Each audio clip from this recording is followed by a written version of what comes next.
Welcome to Sachs Realty's Tuesday Night Podcast, where we talk about anything and everything real estate. Each week, we deliver expert information enabling you to make better informed decisions while keeping more money in your pocket. If you're interested in real estate, this is your show. All right, guys, welcome to our Tuesday Night Live.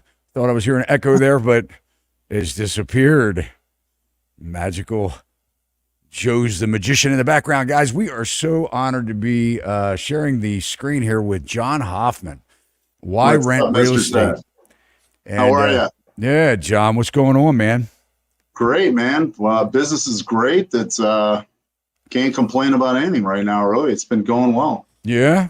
Thanks for having me on. Yeah, well, we're excited. We're going to talk about foreclosures. Last week, if you guys were joining us on our live stream, we pulled up a video that John had sent me in the morning. He said, hey, man, check this out. And he was actually doing an eviction. Unfortunately, I mean, these are the brutal realities of what we do in the real estate business sometimes with, being in charge of cleaning out houses and sometimes, meeting the sheriff at properties to do evictions when people lose their home to foreclosure. We're going to get from John tonight some updates on foreclosure status, as that he does a lot of that. So we're going to cover that. We're also going to talk about what's going on nationwide with price reductions and inventory, because inventory is skyrocketing, really climbing, even though it's relatively, it's relative, right? But inventory is going up. Especially here in Maryland, we're seeing it. You're seeing it too, aren't you, John? You know what? Honestly, Midwest, we just don't have enough new construction here to make it. I mean, everything's being bought and picked up, and our market times are still very few days, 39 days. We just 39. That's few. 39 days is few days. It's just crazy. I mean, it's just the whole thing is nuts. If we're beyond a week, we're seeing price reductions. Sellers are panicking. I mean, we haven't seen 39 days. I mean, in Maryland, if it's a move-in ready house, we're seeing multiple offers on those particular properties, usually within the first couple of days. But if somebody gets to the 10 or 14 day mark, we're seeing major price reductions. And especially if it goes out a month, oh my gosh, sellers are beside themselves. They're freaking out. Yeah. So we're not seeing that 39 days. Well, the stuff that's priced accordingly goes in a minute. Anything under about 300 out here is gone instantly. Work, no work, doesn't matter. But I am seeing a lot of the investors are going away because they're not able to cash flow these anymore. So some of the lower end stuff I've been selling, I'm not seeing investors on it anymore. I'm seeing homeowners trying to get into them and just finance them some way, somehow to get a home. So I have noticed that lately. Well, I had on recorded today with a guy named Lance Lambert. And I don't know if any of you in the audience know who Lance is, but he's probably one of the most cited real estate journalist, data analyst that is really on the internet today.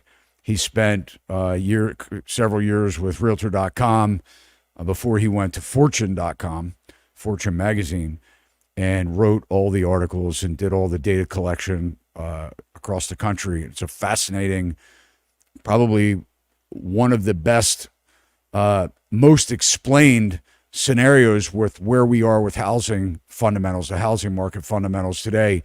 And, the big topic is, when will we see a nationwide fallout? Because we're seeing it in a lot of states, especially in the Sunbelt states. But the Northeast seems to be holding strong, and the Midwest, certain areas are holding strong. But that comes out this Saturday. Is really, I can't encourage everyone enough to just watch that show because Lance really delivers some good information. So give us a current assessment of what's going on in where you are, man, in Chicago. Chicago, I pulled a couple things the last couple months. Basically, Kane County, Cook County, DuPage County, the Collier counties around Chicago. In May, 4,380 units sold. Average sale price 518, 556. Sale price to list 101%. So, that'll tell you right there. June, pretty much more of the same. 561 sale price average for a month of June, 4,230 units sold, 101% on the list. I mean, it's just, there's just not enough properties here, and they really haven't. There's some new construction out here, but not enough to offset this, Yeah. Well, one of the problems that we have, and what Lance kind of dove into, was that we're always looking at backward-looking data. So just so you guys listening, when John's talking about June or May, we're really talking about inventory that was put under contract 30, 45 days prior to those numbers. So, it's a lot of backward-looking data now that we're in the summertime. We'll, really start to see some of these real numbers, what we're experiencing right now, kind of show up. But you say you're still busy. Tonight we're going to take some live callers, guys. We've been trying to do that on a couple of our shows. So if Joe will publish the link if you want to come on to our show tonight, talk about your situation, kind of let us know what's happening. You have a question for John. We're going to play a couple videos here and talk about the reality of what John does a lot of, and that is dealing with foreclosures. And I know we have some articles that John wants to kind of pull up, so we'll get to that as well. But why don't we start, Joe? I don't know if you're ready to do that, but why don't we start with the video that we played last week, and you guys can give us a comment if you can hear the audio. This is a prime example of what you talk about and that I was talking about. This is a house that we were evicting it today, okay?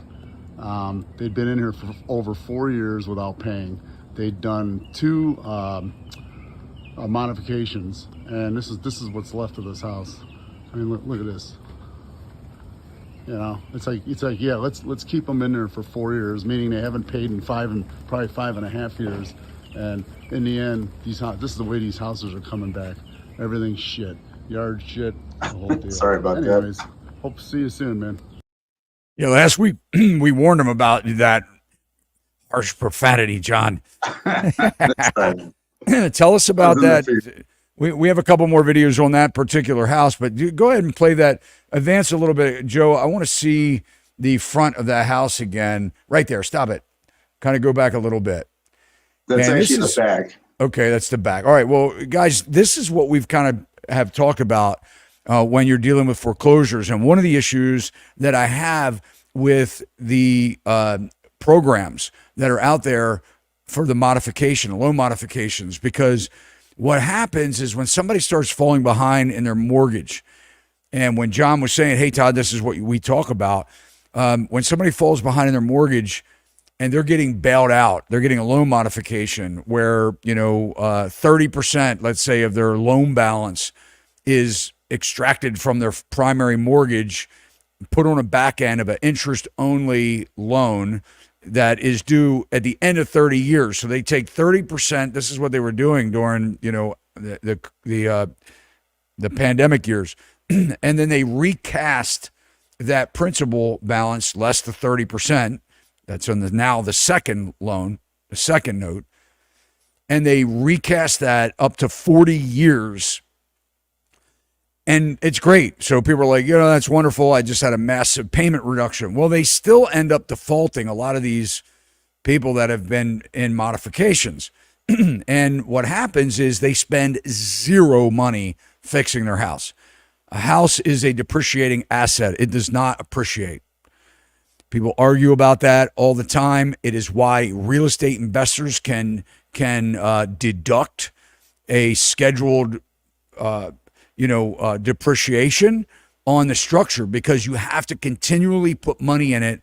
If not, the house eventually falls down around you and things go bad, like the rotted wood, the roof, and things like that. So really what we're starting to see now in the neighborhoods, we can almost pick who's going through financial hardship, and because they're not fixing and maintaining their house. But John, kind of tell us what went on with this particular house and everything that you kind of learned. Obviously, we're not going to talk about confidential information, but what can you share with us? Well, I mean, in the end, it's like, this is a prime example of a house that, back before 20, before COVID, basically, we would have offered this guy money to move, whatever, get him out. He offered a couple times, and then if you don't want that, then we evict him. Okay.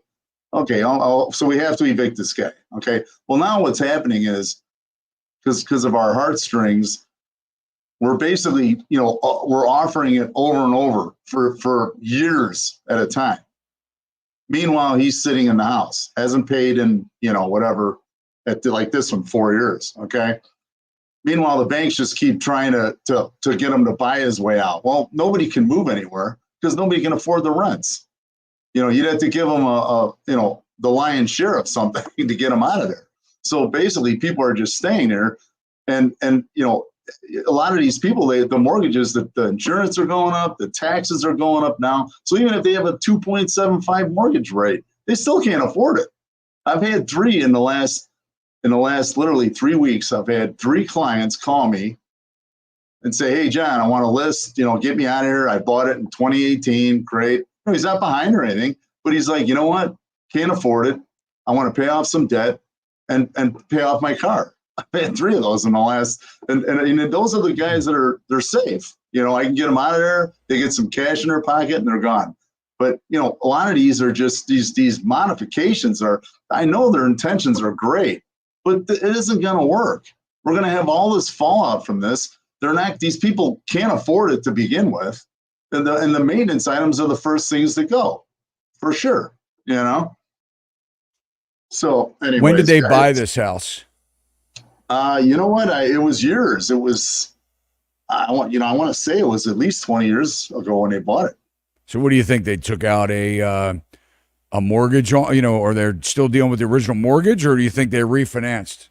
No, they refinanced. I guarantee they refinanced. At 20 years, they probably would have been able to save it. But, it's happening far too much where, and like I said before the show, I'm getting BPO requests daily. Okay. When you're 3 months behind on your mortgage, they order a drive-by BPO, and I'm getting BPO.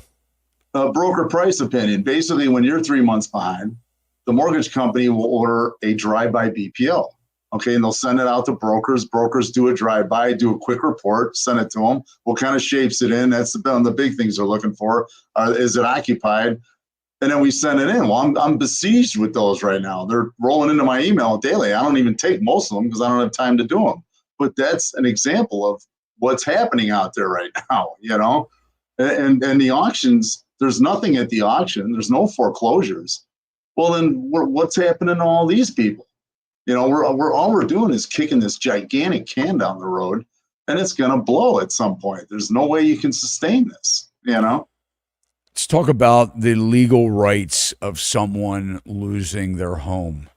What we saw in the GFC was people they were embarrassed that they weren't making their mortgage payments, and a lot of people just abandoned the home. They just moved out. Now we're seeing where they're a little more educated. They know, hey, I rolled out of that house. I could have stayed in that home for another 10 years in some cases, definitely. right? Without paying a mortgage. You say these folks that were evicted, and I want to show 2 more videos, but the folks that were in this house you said probably in there 5.5 years without paying. Is that correct? Yes, definitely. Right. They didn't spend any money on their home to fix it up. We just saw the rotted wood, the house falling around. Let's show, because it's interesting and I want to analyze it. And Joe, go ahead and play one of these interior clips. Good morning, Todd. How are you, man? Post-eviction day. As you can see, it's a big fat mess around here. I'm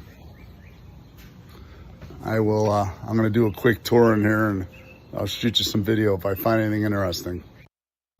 Hey, Todd, inside this house, this is the one that's been, this is the one that was evicted yesterday, and they were in it I've had it 4 years in my inventory. They did 2 mods, couldn't rescue it. That's where it's at. Show you the condition of this place, just to kind of give you an idea of what a laugh it is with these properties, that we're sitting here keeping them in these properties when in reality we should have been probably needs windows. I had an interesting thing I wanted to show you downstairs. Show you the bathroom. This is what we're left with. Basically a house that needs complete rehab from top to bottom. But in the basement, to show you a quick reason why I get so aggravated with how this, our government operates, because this house here, okay, this is all caving in. This is all a flat roof above this that hasn't been maintained, and the occupant here was putting buckets to collect the water that's coming through because he doesn't have the money to maintain the property and fix it. Here's the kitchen. More excitement here. Yeah, good stuff, man. A kitchen that's basically needs to be, complete renovation. This whole house, nothing's been maintained in here whatsoever for years and years. So anyways, I'm looking forward to next week. Talk to you soon, bud. So, John, 2 modifications. Yeah. What's the point, right? When they're modifying loans and extending loans, do you know of any reappraisals, reinspections? Somebody was living in this house. It was raining inside. They were trying to catch the rainwater in containers, bins, right? Probably mold throughout the entire house. It needs a bulldozer inside. Right. Maybe the whole thing just needs to be bulldozed, looking at the rotted wood and everything else. So it's trashed. Mm-hmm. Totally. Is this pretty... Now, I know what I deal with here in Maryland, but is this pretty much what you see on a regular basis when somebody is foreclosed on a house in this condition? Oh, absolutely. This is, any evictions you do, they're going to be, at least 9 out of 10 will be complete wear and tear down to the bones. Absolutely. Yeah. And a lot of times too, I had I mentioned the BPOs, which I mail the BPOs because I want to let them know, hey, I'm here to help if you need help. And I had one of them that, we went to the house, and she told me, she said, I didn't even ask for any help from the mortgage company. They just put me in forbearance.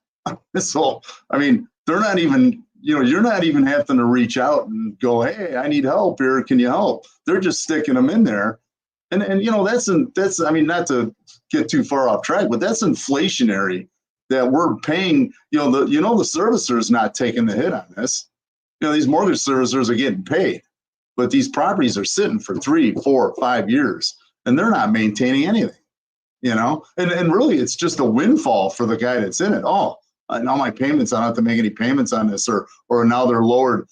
They're not going to them, that's just more money in their pocket. They're not going to put it in the house, because now that house is almost like it's not as fun to own it anymore. You know what I mean? I don't know if that makes sense or not, but why? Now that you put 50 grand on the back of my mortgage, I kind of feel like I don't own it anymore. Just the thought, Do you think a lot of this is deliberate? They just get to a point and then they just use the system as much as they can?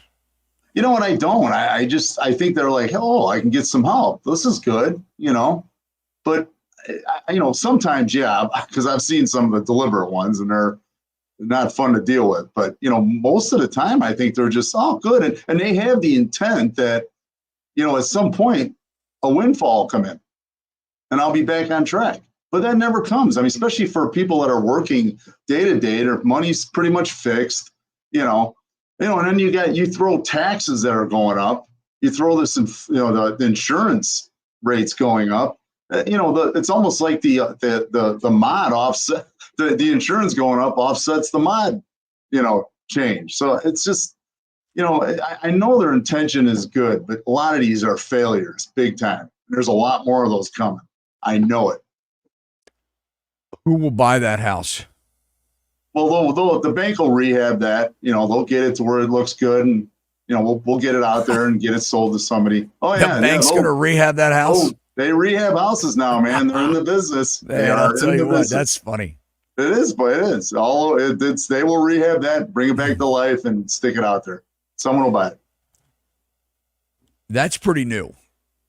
They weren't really 2 doing years. it in the GFC. I mean, No. they were that came out of the GFC. They realized, hey, I don't know about something that extreme, but I definitely experienced banks putting some money into the property, reflooring, painting, drywall repairs, and things like that. That's a complete gut job. That's a disaster. They will plow $100,000 into that and then list it. Yeah. That's also inflation. That's lipstick on a pig at $100,000 Right. bucks, man. Huh? Right. Oh yeah. So they're willing But to they will do do that. that. Yeah. They will do that. So are people, when you getting back to the question that I had, where the people in the GFC were bailing out, they were embarrassed with their neighbors, they weren't making their mortgage payments, they just abandoned the house. Now people seem to be staying through to the eviction. Do you find that true? Well, yeah. The problem is that there's no evictions. They're staying in them. They're in forbearance. I know I've said it on your show before. You're either making your payments or you're in forbearance. And what about that house that we just looked at? Well, that's an eviction. That finally made it to eviction. So But once you get there, did they just move out of that house? we helped them out. I mean, that was They were living in the house 5.5 years. You helped them out. Yep. What is the legal eviction process at that? Because, a lot of people think that, and maybe states are different. I know Maryland, you just can't do this. What has to happen, let's just say there's a foreclosure auction and it's on the courthouse steps, and you will see where investors will be there. And first of all, when it's marketed and advertised that the foreclosure sale is happening, it specifically says that it is illegal to trespass the property. Now, there are some investors that will illegally trespass. They will actually go inside, risk their life, risk everything to go inside the house to see if it's occupied and to see what the condition is. A lot of them just use binoculars. They try and, see. So I've watched them and been there with clients where they'll have one at the property monitoring the situation as the auction is going on, communicating with the guy at the auction has AirPods in, or headphones, and he's talking with the person at the site while the bidding is going on. The bank's bidding on the property. Obviously, they don't care if they're outbid, but they want to at least make sure that they buy that asset back if no one else is willing to give what's necessary for them to try and be whole or make their money back on the property. They don't want to lose all the way down to the end. Then what happens is if an investor successfully outbids the bank at that point, the bank steps aside, they hit their reserve, now the investor buys the house. Then what happens is the investor has to wait until the judge signs the substitute buyer, form, has to sign off on the buyer being not the bank, but whoever outbid the bank in the sale. All the while, they can't just go march in and throw these people out. There is an eviction process that has to happen, even when the new owner, whether it's the bank or whether it is the investor, then they go and do, if it is occupied, they try and do cash for keys, try and speed up the process. Is it the same sort of process in Chicago? Is there a formal eviction process that takes place before you can just go in? Now, you helped them leave. Was a sheriff involved? Tell us what happened. Yeah, I believe Illinois is the same as Maryland. I mean, it's the eviction takes a long time to get that. And then, the sheriff goes out of their way to post the door, let them know, hey, we're coming to get you. But they don't listen. And that's the problem. That's my concern in this day and age, is that we're almost too light on them. So it's getting hostile to go to these homes and evict, because they're like, come on, I haven't paid in 5 years. I didn't think you were ever going to get here. And it's like, well, yeah, at some point we're going to get there.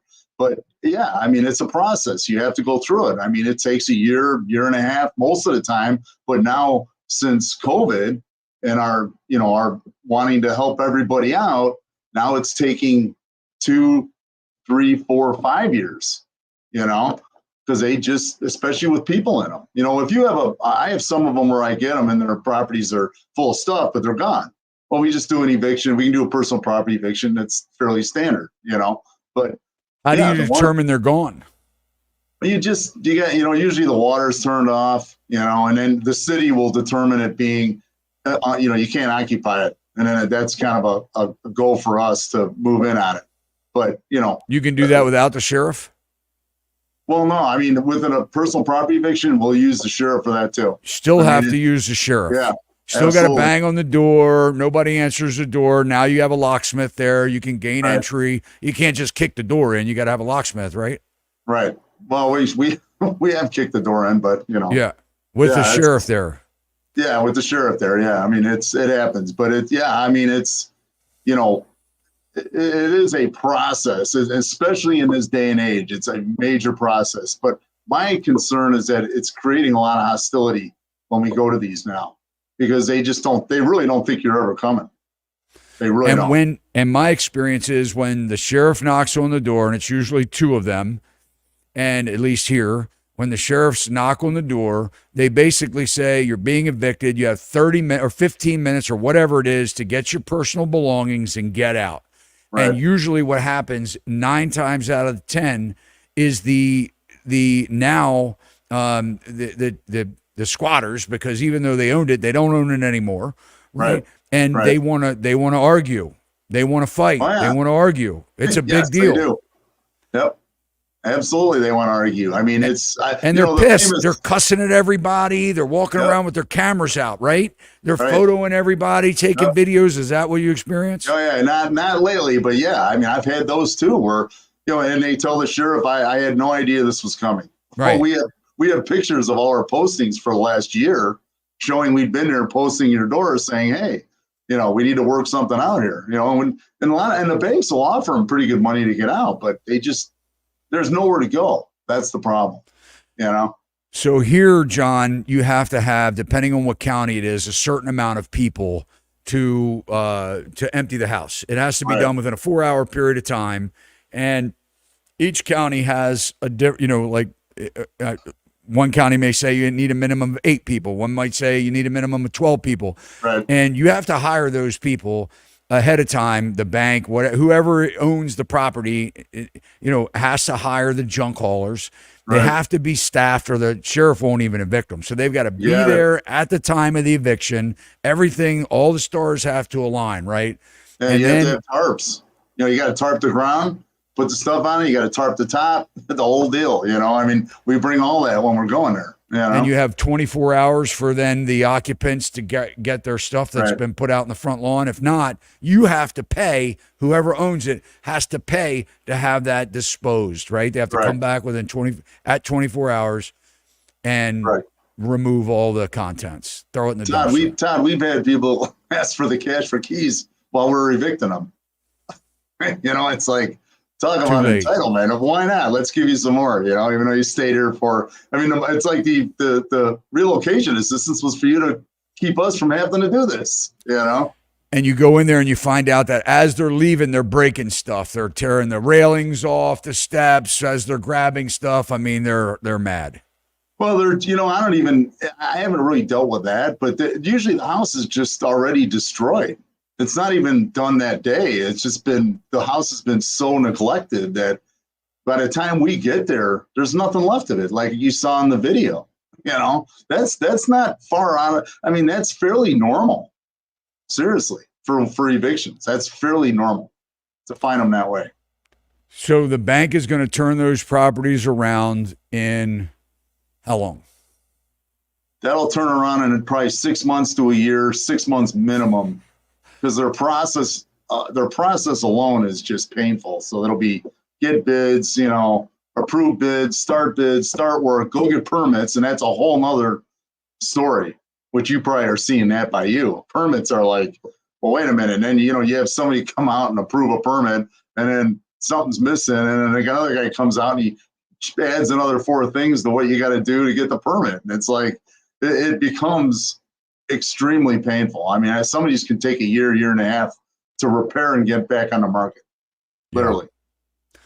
And a lot of people, I want to talk about buyers wanting this inventory because, of course, we get a lot of calls when we know something is being foreclosed on or it is an REO, it's a bank-owned property, even, you know, if they're not going to do anything. Now, we've seen, I mean, I was just looking at a house with a client. It was priced at $600,000. And I mean, it was neglected, but nothing like what we just looked at with your videos. But the floors were disgusting. It was grimy. It was dirty. It smelled really bad inside. The appliances were, you know, messed up. And the bank was selling the property for $600,000, and the comps in the neighborhood were about $750,000. And of course, I had a retail buyer that wanted to buy it, and she said, "I want to offer him $500,000." And what a lot of people don't realize, and I want to kind of just talk about, because when we went through the GFC and we saw massive foreclosures happening, there were a lot of people that were buying properties for 50 cents, 40 cents on a dollar, even less than that in some cases. Right. And you go down to Baltimore City, I mean, there were houses where you walk in the front door and you could see the sky in the basement, you know, from the 2 steps in from the, you know, destroyed, right? And I mean, some of them, I mean, just really bad shape. So of course you could buy those for a couple $1,000s. But I want people to understand and just kind of talk about the bank has a process. Whoever's in charge of the workout of that or has that file of that property, they don't just list a property for $600,000 and take a $500,000 offer. And just kind of talk about, John, what the processes are. You know, what do they approve? You know, on average, you know, what should people expect if they want to offer less than list price, or how long does it take for the bank to go down the next, you know, step in price? Well, what's kind of funny is that the banks actually use a process of, they want 90-day market times. They don't want sold it overnight. They will price them to make sure, especially the repaired ones. So, you know, you can get a little more work. You can get some working room in there on some of the stuff that they sell that would be as is. And that's usually because it's got like major foundation issues or a zoning issue, something like that. But most of them they will repair. But when they repair it, they will make sure it's priced so that it's going to have some market time to it. They almost are embarrassed to have it sell overnight, to get multiple offers. And you don't see it very often. I don't get multiple offers on them when they're repaired and being listed. You just don't, because they're really priced at the top of the market. And of course, you get people going, "Hey, it's a foreclosure. I'll get it off their books." That's about 1975. That doesn't fly anymore in this day and age. They're home sellers now. They want to be home sellers. They're not. It's not. There's no. Hack them off on it for the price. It doesn't work that way anymore. And I've been doing it since 2007. I've been doing foreclosure, and it's gotten more and more where they're not giving them away. They're part of they're almost like investor people, investors competing with homeowners with no common sense. Right, with no common sense. And that's the other hurdle that you have to deal with when it's not worth that, but you have to fight that battle for 2.5 months to get it to that price. Yeah. And then what happens? They go 90 days out, and then they have a percentage that they'll drop it by, right?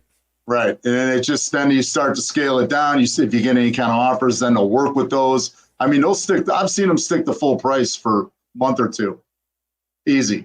Even when I'm sitting there going, "Look, this is what I BPO'd it at. This is a good price from this guy 2 weeks in." But it doesn't work that way. They'll stick to like full price for literally a couple months. And then when you get into the 3rd and 4th month, then they'll start doing concessions on it, Do you think that we will see a spike in foreclosures? Not right now, no. It's the system. I'll tell you what will break some of this loose. And I'm not saying who wins, who loses, whatever in this presidency. But if it goes one way, you'll probably see all that start to break loose. And I think you're going to see a lot of people sell next year just because of the uncertainty of a lot of stuff. A lot of people do that. They wait till after the election, but you're not going to see them because most of these are jammed in forbearance right now. And I don't care. I've been getting BPO requests for probably a year and a half right now, steady stream of them. And those are not showing up at the auction. Okay. So I know something's up. They're not all getting healthy, at once. I mean, there should be at least 10% fallout of all that. Even if the other 90% were in great shape, you should have at least 10% of those falling out and just going, I can't pay it, done. But that's being kicked down the road. And that's the problem with the whole system right now. Interesting. Let's take a couple questions. All right. Is there a way to calculate the average bid ask spread of the real estate market? I think that is a metric that would tell us a lot of what is going on rather than just a buyer's seller's market.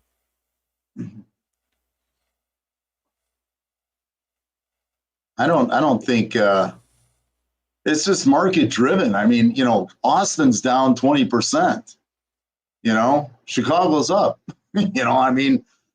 I don't know how many formulas you can throw at this. It's just there's just not, like by me, there's just not enough inventory. Period. And people are buying them. Yeah, I could say that on average during the height of the market leading up into 2022. I think that they were saying that the national average was 10% over ask price was about where properties were selling. But the problem is that is also a very subjective total, because I was going on listing appointments and saying, hey, I think we should price your house at $750. And the sellers were going, let's try $800. And I'm going, well, I don't really think you're going to get it. And they were getting $880. Right. They were right. So it's like, man, it just was going nuts. One of the things I will just kind of is a good segue into, it's a great question. A lot of it has to do with days on market. And I know John was saying you were hovering right around 39 days on market or something like that. A lot of what I tell buyers to do is if you're, really trying to not spend a lot or overpay, because there's a big school of thought that if you're buying a house right now, you could be overpaying. You may be okay with that, but just understand that there is a lot of uncertainty. And what John's saying is that they're not letting these foreclosures happen. So we really do have somewhat of a artificial market going on here right now. The values are certainly, by not having foreclosures, not seeing distressed inventory hit the market at scale, even what it would be prior to 2020 in a normal year, we're not seeing that even, right? Because there are foreclosures happen every single year, unfortunately. And I do want to get to our poll here too. But Todd, think about this too. If I'm getting an onslaught of BPOs for people that are 3 months behind daily, and I'm in a great market, okay, what does that tell you about Florida or, all these places where it's not so great? Those are probably off the rails down there. Still not seeing any foreclosures to scale. No. There are multiple sites out there. Now you can see filings, and there's kind of two possibilities here that are happening. And we've spoken about this on our show. A lot of people don't realize, or they underestimate, and I'm going to get to some of the things that Lance Lambert talked about today with me. Why we had the perfect storm of the bubble, this artificially inflated housing market.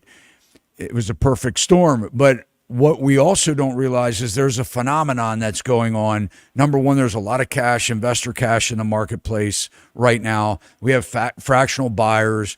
But what we're really underestimating, I believe, are all of the people that are following the lists of the ones that are going into default or going into foreclosure. Once they get beyond, they haven't paid their mortgage in 3 months, and now it becomes public record that there's a foreclosure filing. They're in default. There are lists that investors get their hands on, and they are bold, man. They are now knocking on the doors. So you get a lot of people that are desperate. A lot of people will take the cash for keys from the investor. A lot of them, the banks are really concerned about, at least what I have been privy to, the banks are concerned about getting their money. And they don't want the foreclosures on the books either. The last thing they want is a bunch of bank-owned property that they put lipstick on these, lipstick on a pig, trying to put them on the market and sit on them for 90 days after they spend $100,000 more in renovating a house, with playing the game of it's still not that nice.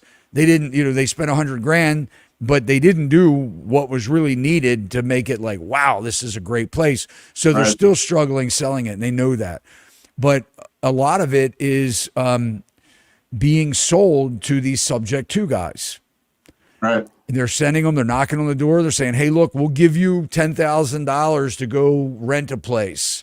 We'll help you out. Maybe they even have a house to put them in. Maybe they even rent it back to them. I don't know. But they say, look, you sign your house over to me.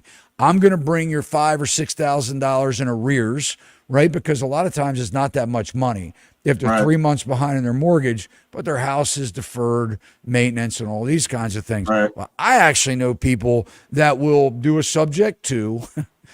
This is crazy. They will have the deed signed over to them. They won't even put any money in the house. They will take a renter and do a rent to own contract with them. And because they can't get a qualified mortgage in a lot of cases, they will put them in the house, and the renter will take their $10,000 or $15,000 to do the repairs. They're another default coming, right? I mean, it's a default all the way. They're a default. You can guarantee it's a default. They think they're going to buy the house one day. So now the investor, takes a $10,000 down payment from the renters, right? They spend their money fixing it up or not. They do these, half-ass repairs and stuff like that in a lot of cases, right? And now you have, this is happening. I mean, this is totally happening. Absolutely. So when I was talking with, so one of the things that Lance said, and you guys are going to love this video on Saturday, but one of the things that Lance said was because I asked him, I said, look, man, because he started his business. He quit his fortune.com job. He quit, right? I mean, a great job, I would imagine, writing for one of the, the oldest magazine publications. I mean, now it's online, fortune.com, but he was their writer and their data analyst covering the whole country. He broke off and started a startup where they're aggregating their own data. And one of the things that I said to him, and bright guy, but I said, how do you, in a world where we're always looking at backward-looking data, and we're looking at stuff. I mean, he's given me information like in April that dates back to the transaction was under contract in the fourth quarter of last year, December. Like, how do you do that? And so they've got their methodology. But one of the things he said is we go off of inventory. I'm like, well, how does that change when so many off-market transactions are happening right now that we don't even, the internet doesn't even see? Excuse me. When we're looking at, I mean, what is NAR telling you? They're telling you the data that runs through the MLS. Right. Same place everyone else is getting this information. But now it's a different world out there. It is, totally. Zillow. Right? Yeah, Zillow and everyone just doing it themselves, basically. Definitely. So let's take another question. And guys, if you want to jump on the show, Joe, did you publish the link? We got a link published if you guys want to come on the show. Bring you on. Michael Church. Thanks, Mike, for watching all the time. We appreciate your comments. If you can lose your home for not paying taxes, do you really own it? We just did a video. Did you see it, John? My last I did. Video. Yeah, you don't own it. Sorry. Yeah, that's crazy, isn't it? It is. But it's the American dream that was taught to us started in the 30s or something. I don't even know when it started, but it's still out there alive and kicking, you know? So Michael says, I have owned 5 homes, but currently rent. Knowing what I know now, I may never own again. And what's your thoughts on this? Well, I mean, you know, yeah, I mean, if it makes sense to you to rent, then rent. If it makes sense to own, then you buy a home. I mean, you know, it's all whatever your situation is, you know. I mean, yeah, okay, so you're not paying taxes anymore, but you're paying rent, and that guy's probably going to raise that. And, you know, it's all based on what your situation is and where you live and can you afford it and that kind of thing. You know, I don't, even in this market right now, as much as me and you agree, there's some big, you know, something's going to go down here at some point. It might take another 3 years to get there, but, you know, it doesn't mean you'd be afraid of buying a home. If you want to live there, that's where you're going, you can afford it, then just do it. You know, I don't argue with that. You know, I'm not saying, oh, don't buy it. I'm not one of those guys, but I'm like, just make sure you know what you're buying so that you're set for a while and you're not going anywhere in 3 years if something goes down, because then you might be upside down, you know? Well, you say something's going to happen and it could happen in 3 years, and you could be 100% right. But I think something is definitely brewing quicker than not. I agree. You know, and the reason is because the amount of inventory that has been scarfed up over the last several years. So, you know, let's kind of talk about one of the things that, and I hate to keep going back to this Lance, you know, interview, but he just gave so much critical information. But one of the things that that he said was, because he was at Realtor.com, and one of the things I said to him, because I've been to Zillow headquarters in New York. They have Washington, I think, as state is their main headquarters, but they also have a, you know, a pretty solid presence at their New York East Coast office. And they had a broker powwow, and I got invited to it. I have no idea. I still, you know, to this day, it's a miracle that I was even sitting at the table, because I'm, you know, compared to the brokers that were there, I mean, I'm really, you know, small potatoes. I mean, we're talking about brokers that had thousands and thousands of agents, big brokers, and they sat us in a room and basically treated us really well for 2 solid days. We have a video of it actually on our YouTube channel. You could check it out.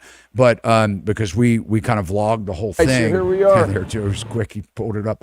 But anyway, it was so cool. They actually peeled back the onion on what data they have, and it was scary. I mean, I was like, you have got to be freaking kidding me. They knew so much about the buyers and sellers too.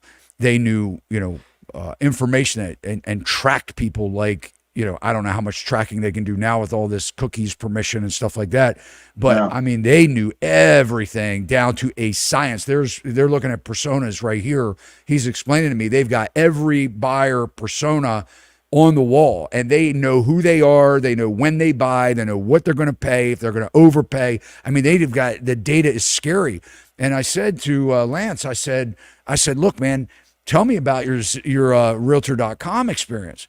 Because not only do they have all the data, but like Zillow, I mean, they're another elephant in the room. They've got everybody's information. Right. And so, you know, I said, you know, what was really happening during the lead up, because he started there in 2017. So what was really happening during the lead up to this boom? What were they seeing? What were they preparing for? And he said the biggest thing that they knew was going to happen was that there was a decoupling of the household that was taking place. And millennials, which was the largest buying demographic of all time. I mean, when you look at, you know, it was the baby boomers of the '08 leading up to the '08. One of the driving forces that led up to the great financial crisis was the baby boomers' demand to buy houses, right? And move up houses and vacation houses and rental properties, and the same thing. They were the buying demographic. Well, he said, we knew that millennials were going to turn 30 years old in 2019. That was the magic number, sometime in between that average. And they said, they knew it was going to be a boom or a biggest demand that we've seen leading up to the GFC. Well, what happened at the same time of 2019 when that was percolating, right? We injected so much liquidity into the markets. We printed more money than we ever have. We drop interest rates on a 30-year mortgage, an environment that fostered a under 3% 30-year fixed rate mortgage at the same time. Not only that, but we were ramping up all of the corporate buyers, the iBuyer programs in 2017, 2018, 2019, the Zillow offers, right? All these iBuyer programs where they were directly competing with these millennials whose parents were fat in cash, right? I mean, they were sitting on cash, some of the biggest investments that they've ever made, the most money they've ever made because the markets were hot. So they were giving their kids $50,000, $80,000, $100,000 in cash to buy these houses. I think during the lead up to 2019 and 2022, the average down payment was over 20%. Yeah. So these weren't 3.5% buyers, because if you only had 3.5% or 3% down, you weren't buying. Right. Because you couldn't compete in the environment of when you needed a bank loan and you didn't have extra money to pay over appraised value, you weren't buying. All of this came at the perfect time that your investors, right, were buying houses, your Instagrammers, your TikTokers, everybody going out buying houses to rent, having zero idea of what the hell they were doing, not even understanding being self-employed or how bad it can be when you have a bad tenant that treats the house like what you just showed us, because that happens, right? And all of this stuff, man, is coming to massive head. Yep, absolutely. And the rates are still too low. Everyone's like, oh, we're going to get a rate cut. Hey, they should have kept raising them. I don't know why. The problem is they're afraid of pain. And it's like the only way you fix some of this is to go through some pain. Well, until they put us into some pain, they're going to sit and teeter with this rate joke. Or wasn't it supposed to be like 7 rate cuts in November or something? We're coming up that year. We haven't even seen one. We'll be lucky if we have one. Yeah, we'll be lucky if we have one. And if they do give us one, I mean, that's like the Titanic losing a deck chair. That's not going to bring all the buyers off the sidelines and people selling their houses now. That's not going to do anything. Okay, I mean, it's just they should have kept raising the rates when they could have, and now they kind of painted themselves in a corner, and they're playing this kind of cat and mouse thing with us, going, well, maybe next month we'll get one, but I don't even see one happen. And if they did, the inflation's going to fire up again. The interesting thing now, which I want your opinion on, and this is one of the things that we spoke about a couple shows ago, I think 2 weeks ago, when we had John come in from, he actually lives, I think he lives in Australia, but he was visiting family in Florida and then flew in. He has a mortgage company, and he was really rallying for this program that the second mortgage, Freddie Mac. Yeah. Which some people say, and I don't know what your opinion is because you deal in this space more than me, some people say that when Freddie Mac created this second mortgage to be able to buy these second mortgages, back them to extract the money out of the equity out of the markets. I mean, we have a situation where consumers are pulling back. If we don't do something, we mean they, if they don't do something and they don't inject another shot into this economy, where's the money coming from? The employers can't afford to pay them more in wages or won't. I mean, the CEOs are making too much money, but they won't pay more money in salaries to a lot of these employees. So wage growth isn't really the option. How do we keep spending going when we're looking at, over $1 trillion in credit card debt, not counting auto loans that are, in default, and the repos that are out there. I mean, the lots are flush with inventory. They can't give cars away right No. now. I mean, that's crazy. So people aren't buying cars. People can barely afford anything more than their groceries and their fuel and their car expense to repair it. You take a car that's worth $25,000, $30,000 into the dealership, they rip you off $5,000 to service your car. You're paying 25 or 30% sometimes, or 20% in value of your entire car just to get it fixed. Yeah, seeing that too. Yeah, and so we're all the way out with options on how do we keep GDP going, how do we keep the things, people shopping and going to restaurants and things like that. So they come up with this idea that says, hey, we've got all this money sitting on the sidelines, and we'll package it up saying, hey, cash in your unsecured debt, that if you default on that, you still have a roof over your head. Cash in your unsecured debt and substitute that with more secured debt. At least we've got your house now. And, and people are like, oh, yeah, but they don't want to take the house and whatever, but they want to keep the money moving. What do you think about Freddie Mac? Because they put this concept, this genius, not concept out there to extract the equity and get people even more in debt on their homes, the only thing that they may be saving money on. And they put it out for comment. And a lot of people say that was just a formality. They already made up their mind. Formality, right? For sure, yeah. It was going to happen. It was going to happen. Yeah. And then they agreed to do a pilot program, right, for the next 18 months and try it out. It's going to happen. It's going to happen. Do you think that's a disaster? It is. It's first of all, it's inflation. So let's stack more inflation on. And second of all, who needs, and I'm gonna, it's like, oh, John, you're a bad guy. Well, you know what? It's like you don't need an equity loan on your house, okay, unless there's really something going on you need to fix that would be temporary. Okay, but a lot of this is just to get people to dump their cars in there, their credit cards. They'll open up the credit cards, they'll get another car, whatever, and it's going to stack their house again. And then when they don't pay that, then that can go into forbearance too, and then we can kick that can down the road some more. That's why I say it's like foreclosures.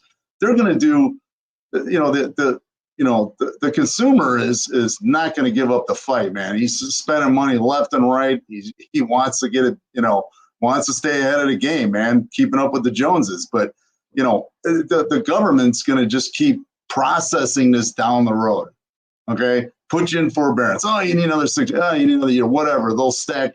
But eventually, you got to pay the piper on this. I just don't know when and where that's going to break.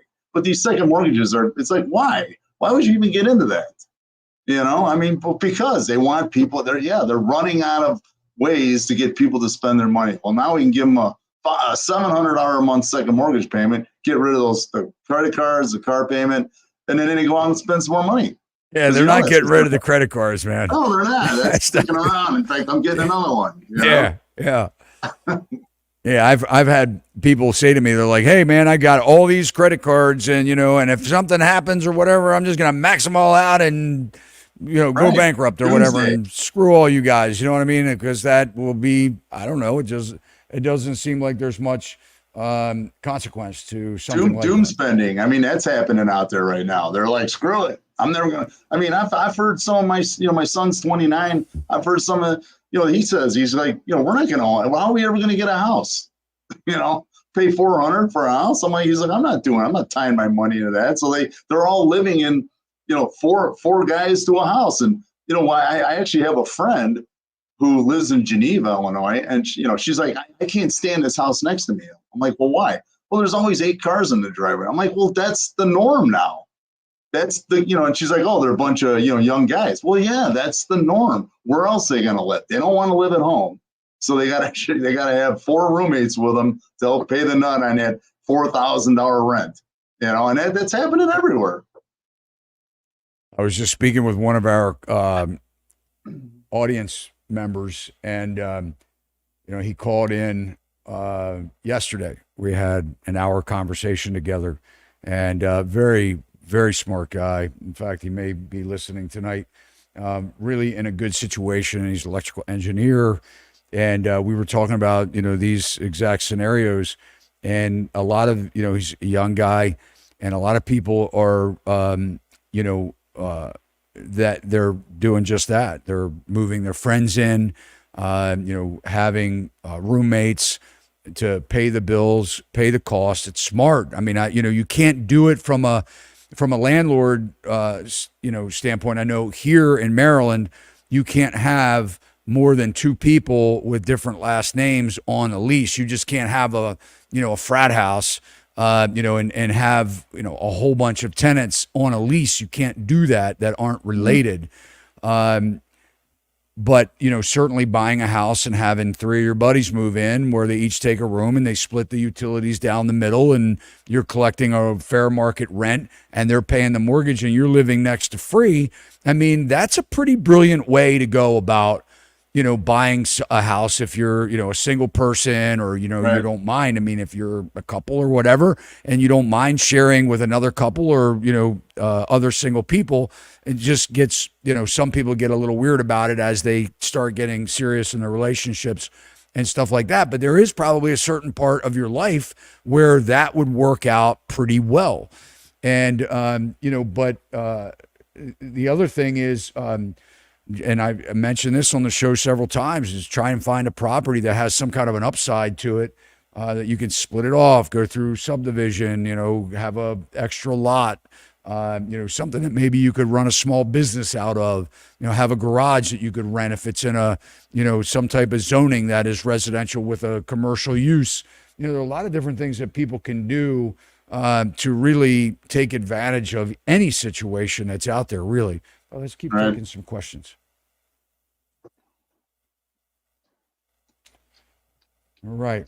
So the question is, exactly how many banks are willing to take them back if the former tenants have no cash to fix their homes?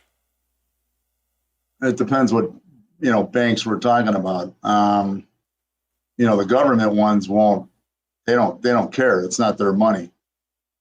Some of the hedge funds that were, I guess you'd call them banks, but they're hedge funds, but they're going to take them back in a minute. I mean, Todd, me and you had talked about that, where Fannie was selling off those pools.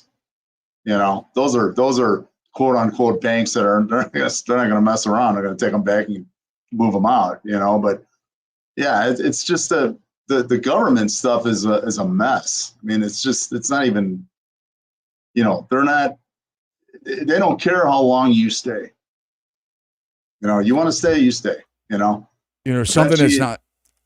Something that's not popular, and, maybe a job for Secretary of HUD, would be that if you need a modification, a loan modification, you're to have a job, right? I mean, you need to have a job in order to have a modification, and you need to be able to pay something that they're willing to do a modification that you can show that, in fact, I mean, that's the goodwill, right? If we take 30% of your mortgage balance, it used to be 25. The Biden administration jumped it up to 30%, not that big a deal, but the 25% was there prior to Biden making the bump up to 30%, to where they could take that 30% now of your principal mortgage balance. I mean, just use basic math, and this isn't accurate, but just to give everyone a understanding, you owe 300,000, they take 100,000, it'd be 33.333, whatever. They take that 100,000, they cast that into a second mortgage that you do not pay payments on.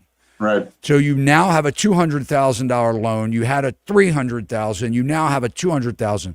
They make a non-interest loan. They dump that on the back end of your mortgage so that in 30 years or 40 years, that will be due. Or if you sell the house, of course it's due as soon as you sell it. Should be anyway, the due on sale clause. But basically then they take that and that 200,000 balance and they split that over 40 years, up to 40 years, FHA and VA, right? So there should be a process that in order to qualify that, you not only need a job, but they should bake in an appraiser Right. to go back out to your property to do the same type of safety inspection on that property before they remodify your loan, as in the day that you said I do and bought that house in the first place. They Right. sent a safety inspector, an appraiser that is looking for certain things with that house to make sure that you can live there without doing a major repair for a period of time, right? That the roof is good, that the railings are good, that there's no tripping hazards, that the windows are good, they're not broken, things like that. The doors close, they lock. There's safety issues with that house, because not that I don't know of that they do this. I've never heard of them doing this. I don't think they do at all. Not doing it. They're not No, doing it. But how easy would that be? And what would be the harm? What would be the downside of that? Well, they wouldn't be able to approve the modification. Right. Right. But that's not good. That makes us, that's not fair though. And there will be some argument to that, Maybe It just this, maybe this, maybe something for the Secretary of HUD to consider. Maybe this, since I'm recasting your loan and since I have so much equity in it, I send an appraiser out there. I say, you know what? Your roof needs to be replaced. If we're going to remodify this, we're going to give you an extra $25,000 up front here, and we're going to get this roof replaced. And we're going to tack it on your loan, and you're going to pay that. That's going to be, we're going to take the 30%, put it on the back end. But if you have equity in your house, we're going to reassess that. We're going to send an appraiser out there. We're going to see what's wrong, and we're going to make sure that your roof doesn't leak, because you're going to abandon it once it gets to the point of the picture that you just showed us. Right. The video. They would never do that. They would never do that because it's too complicated for them. They just want to get out with these loans, and and that's the thing too, is with these second mortgages, that's government backed. The banks now are going to run out and put, they're going to want to do this all day long. And one of the things I sent you about the stress test on those banks, I think that, Is that one of I the thought that articles was here? a riot. Is that the JP, or whether we can pull those articles up? Yeah, that was JP. That was JP. All right, go ahead. They did the stress test, and the Fed came out and said, we did 30 banks or whatever it was, and all of them were all good to go. And JP Morgan Chase came out a couple days later and said, hey, we're not in as great a shape as you think. I mean, how insane is that? That they're telling the Fed that they're not as great as you think I am. That's just, the whole system is just that. This is just another example of how screwed up the system is.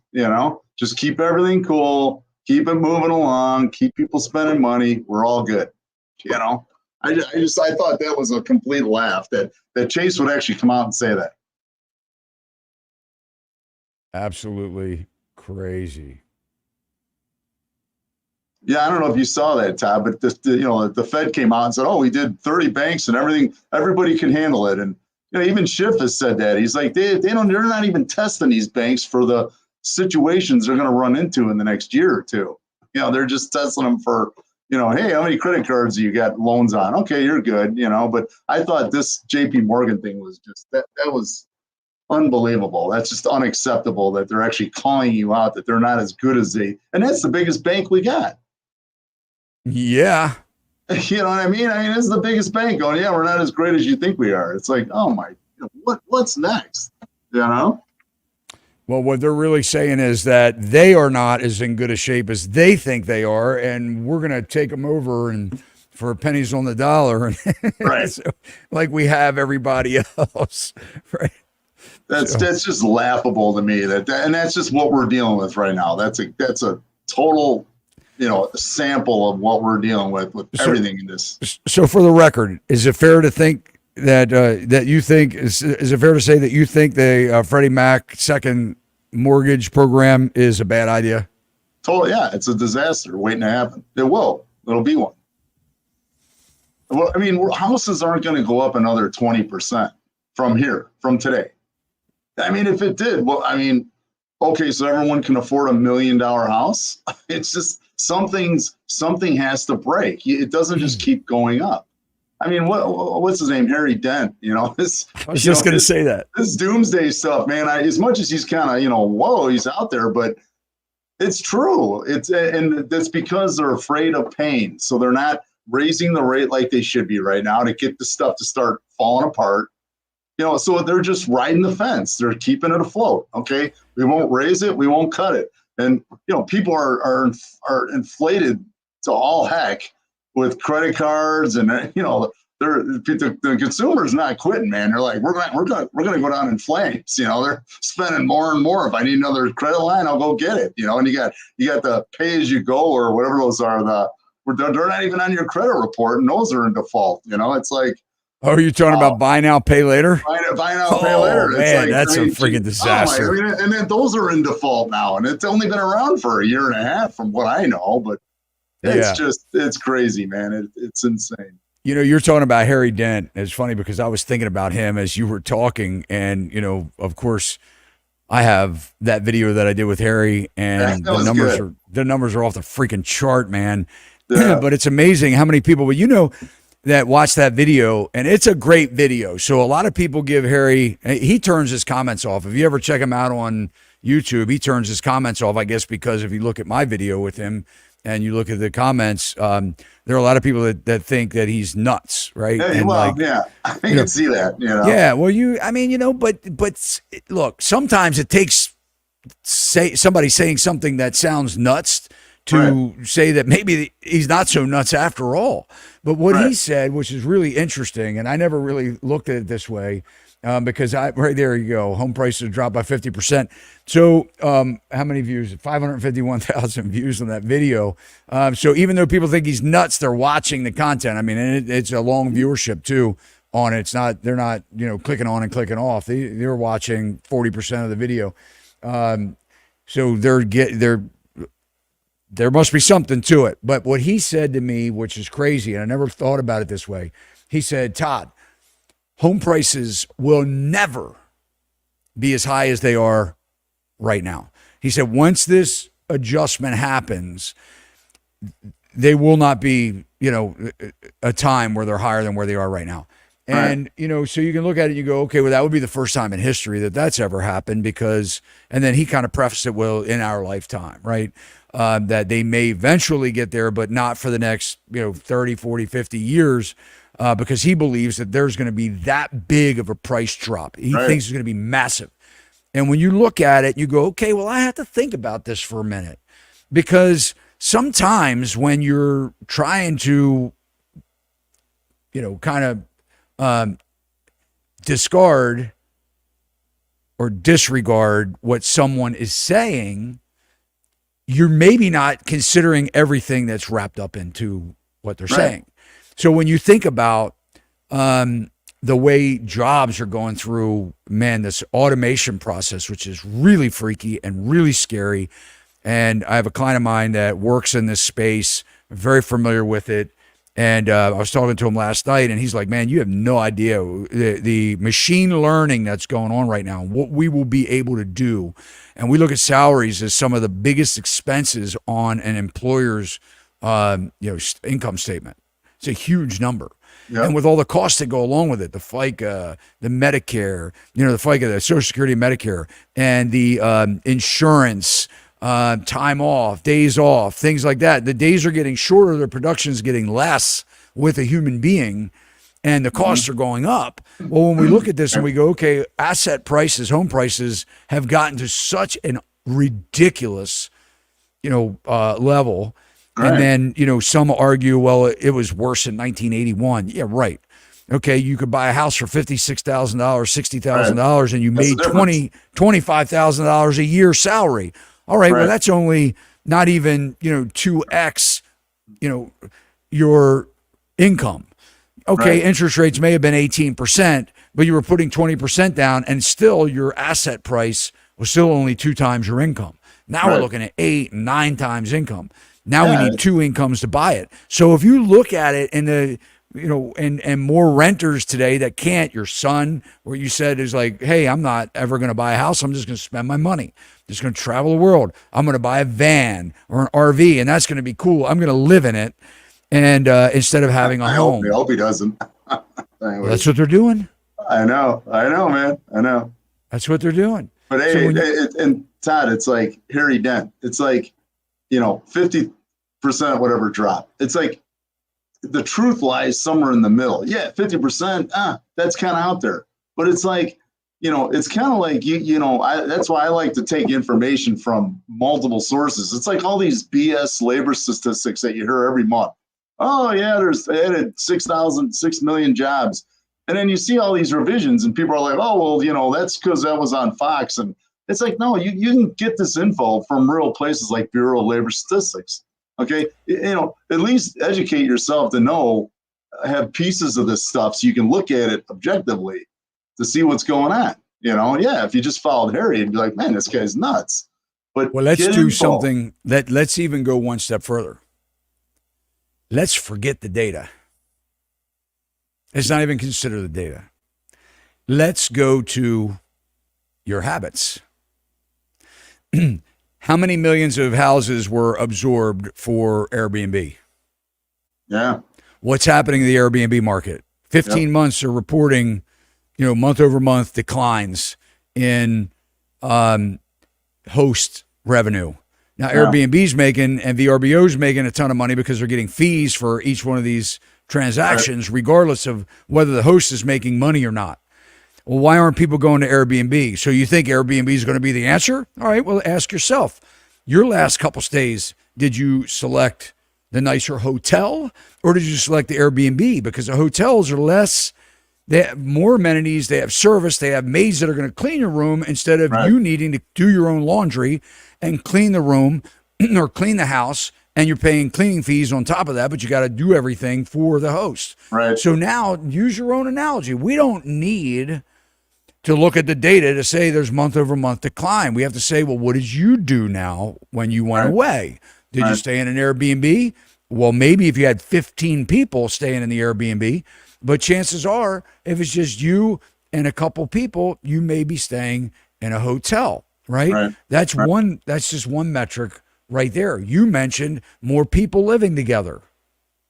You may have a lease where it's 2 people on the lease, but they have 6 people staying there. As a landlord, how are you going to enforce that? Yeah, they're just doing it anyway. And the dogs too, Yeah, they're doing it anyway. So, I mean, all we have to do is look. My agent today, Mark, he's probably listening. He says he comes in this morning and he's carrying 2 bags. I'm like, what's in the bag? We had a sales meeting today, which is, I'll tell you a little story about that. But I said, what's in the bag? He said, my PBJ. He said, I ain't paying another $19 for a freaking Caesar salad or a Greek salad. He's like, I can tell you those days are done. Right.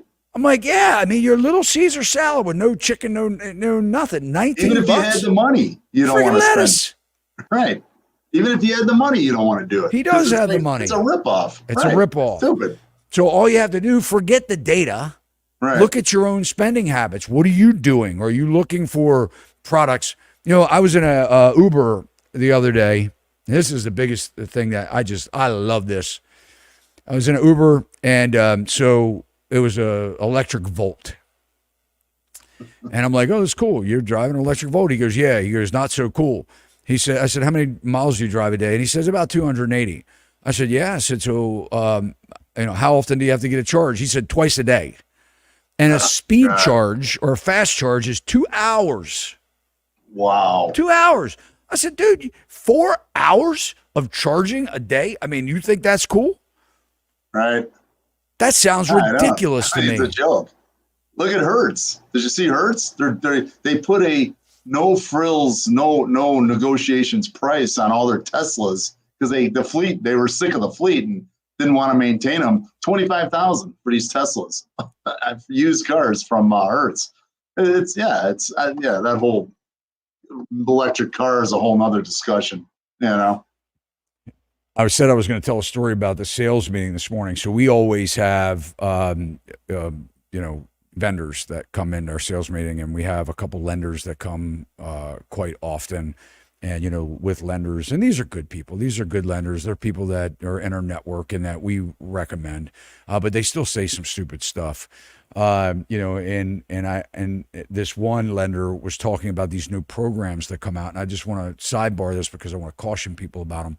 But these two new programs, and I'll probably botch it up and hear from her tomorrow. But I know I know the basics enough to know where the landmines are. And if you guys are buying a house right now, and one of the things, and after she put her foot in her mouth, she looked at me like, "Oh yeah, that was bad, wasn't it?" And I was like, "Yeah." But one of the things that she talked about were these loan programs where the mortgage company guarantees the appraisal. John, you know those I'm talking about? Yeah, I've heard of them. Yeah. Yeah. You ever have one or used one before? I haven't been in use with it now. So the way it works is they all say it's a proprietary program, and it's not. They're all doing it. A lot of them are doing it. And basically what happens is, because they're so desperate to get the business, is they say, look, we're going to help your client win when they're buying a house.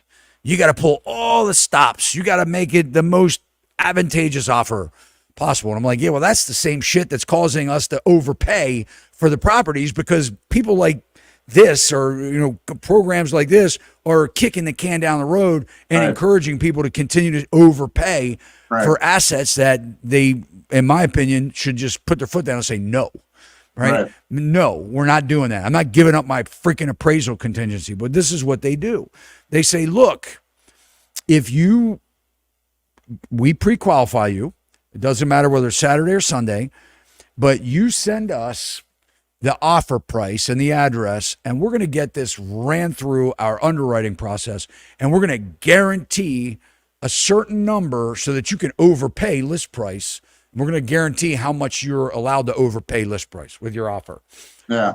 And I'm like, okay, well, that's a problem. So I have a client that bought a house, and we were considering going down this road. I said, but look, here's the problem.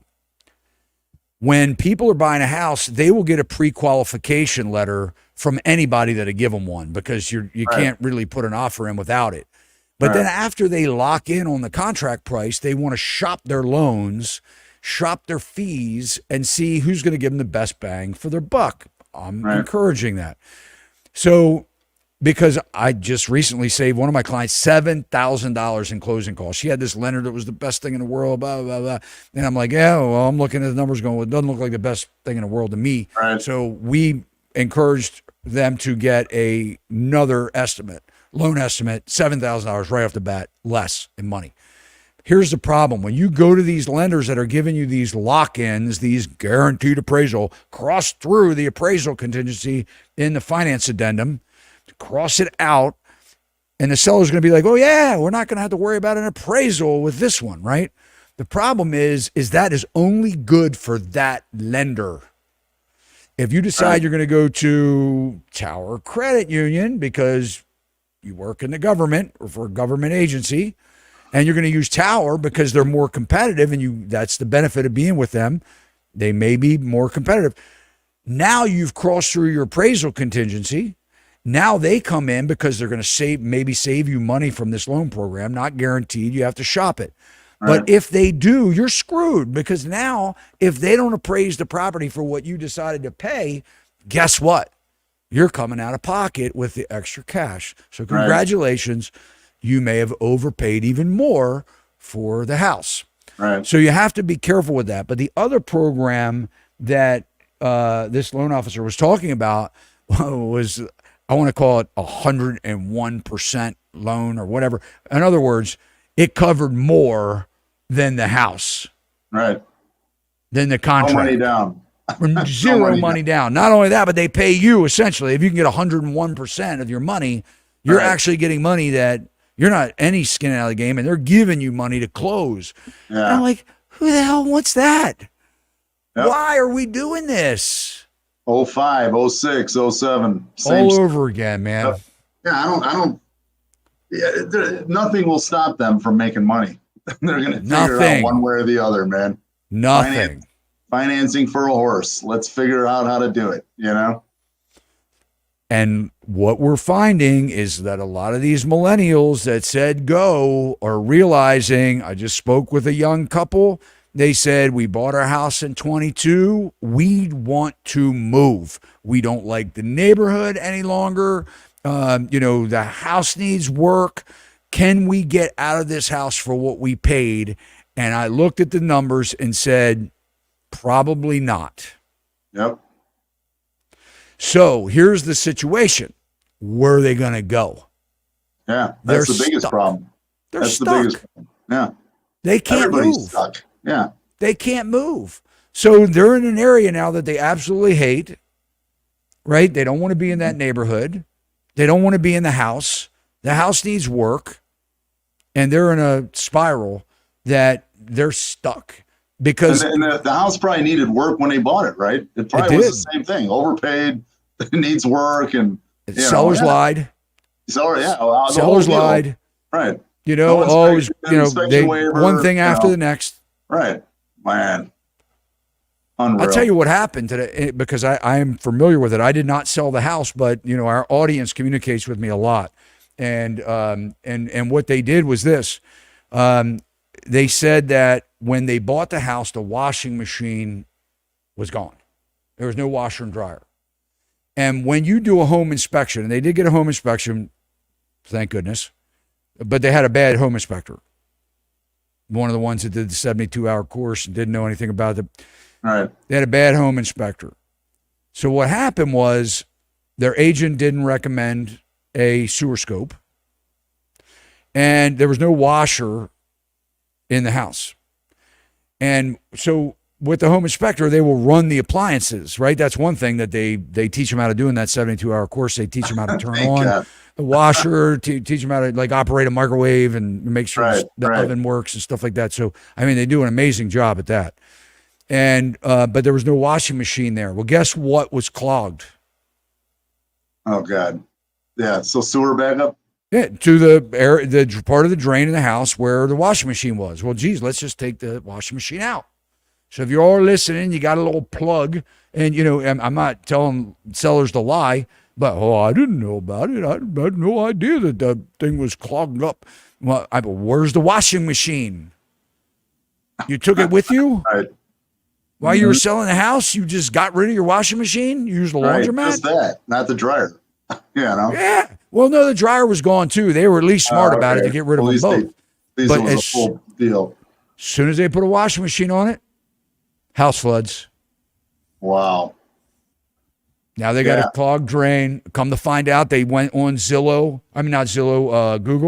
and they went back in time. I have some intense conversations with. I love our audience, by the way. If you guys want to send me an email, communicate with me, you need agent help, a great broker like John in Chicago. We have an amazing broker network all over the country.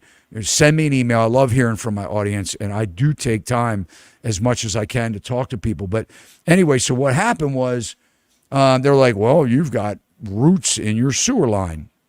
Really? Well, there's no tree in the front yard.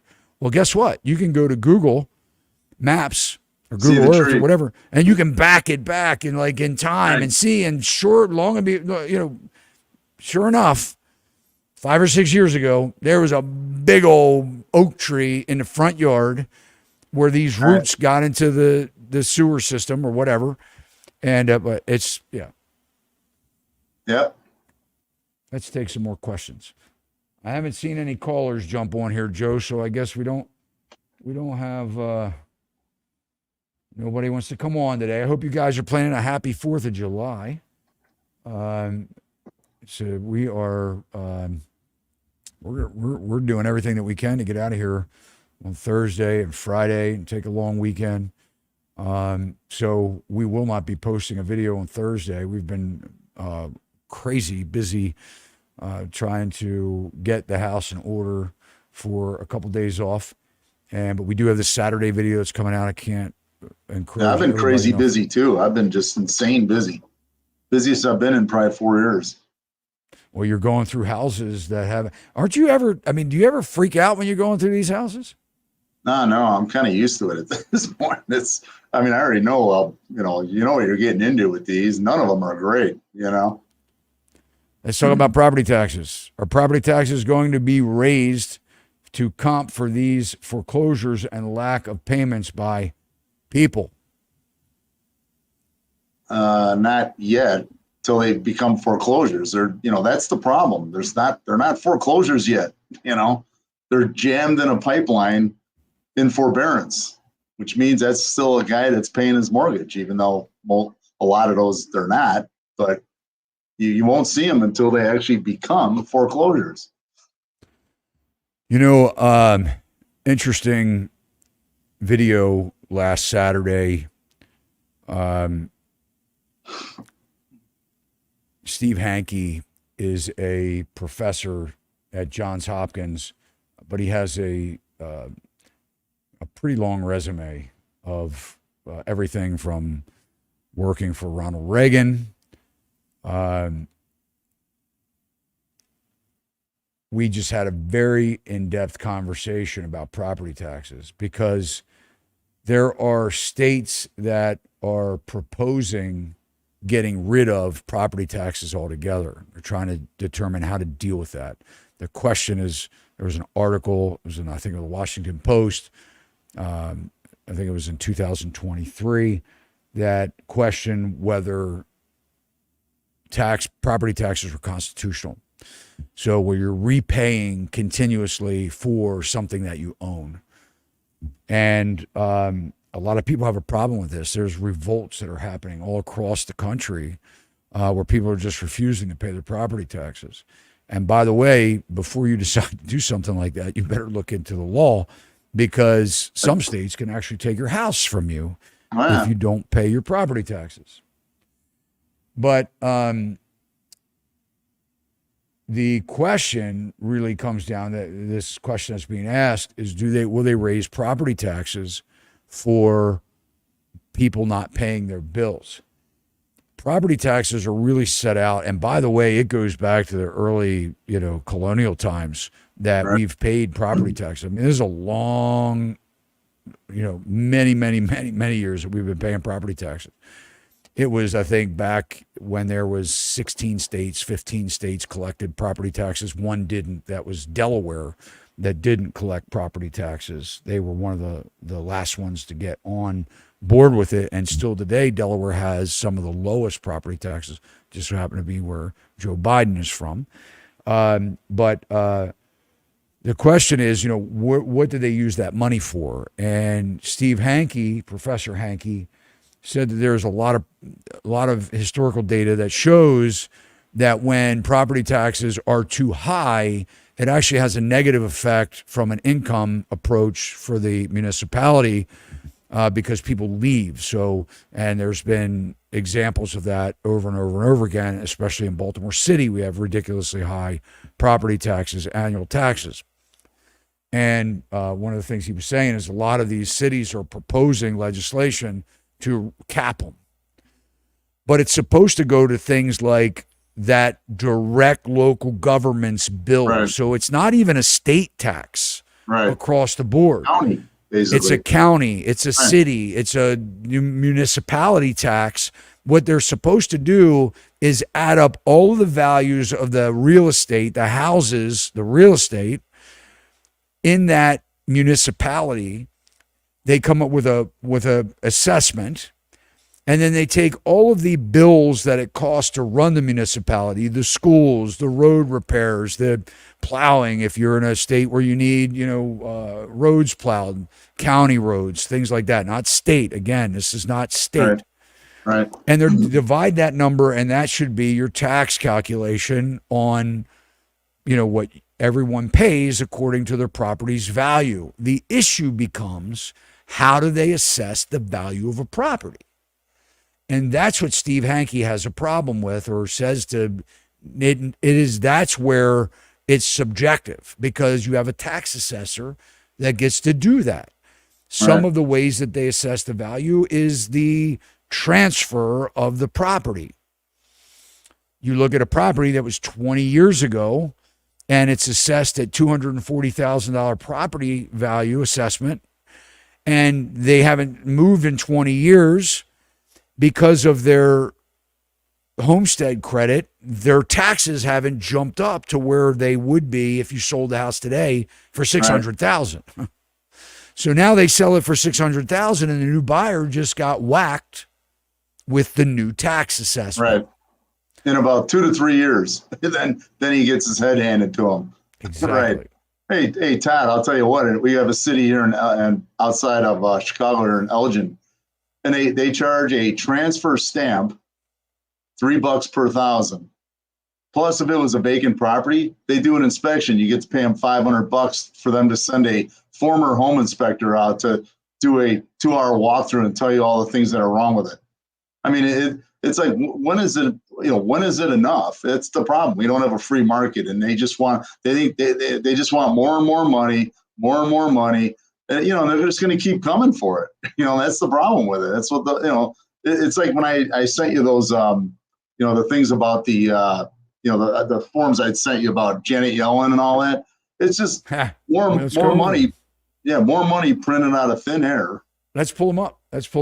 And then I want to go to actually, Joe, let's look at our poll. If you guys haven't voted on our poll, we'd love for you to do so, because we're trying to really get a pulse on the economy, what kind of a situation you're in as a homeowner.